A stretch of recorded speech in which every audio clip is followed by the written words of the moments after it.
এই দুধওয়ালা আর কাস্টমারের মধ্যে কথা হচ্ছে। তা দুধওয়ালা বলছে দুধওয়ালা দুধ দিতে এসছে। কাস্টমার বলছে কি হলো আজকে দুধওয়ালা তোমার দুধে এত জল কেন? হ্যাঁ, জলটা বেশি মনে হচ্ছে। দুধওয়ালা বলছে দাদা, জল না দিলে তো গরুর গলা শুকিয়ে যাবে। বাহ বাহ। হ্যাঁ কিন্তু ঠিক আছে, কিন্তু মাছের গন্ধ কেন দুধে আজকে এত বেশি?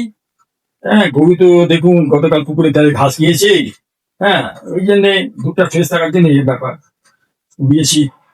আচ্ছা, তা দুধটা তো সাদার কথা, তা নীলছে কেন? আরে দাদা, গরু গতকাল রাতে চাঁদের আলো খেয়েছি দাদা। হ্যাঁ, তাই রংটা মিশে গেছে।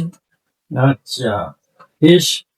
তা তোমার এই গরু দিনে কত লিটার দুধ দেয়? দেখুন দাদা, গরু দেয় 3 লিটার, কিন্তু আমি বানিয়ে নিই 8 লিটার। বাবা, তুমি যে দেখছি গরুর চেয়েও বড় শিল্পী। আরে দাদা, আমি শিল্পী না। হ্যাঁ, আমি মালিকও না, আমি হচ্ছি দুধের ইঞ্জিনিয়ার।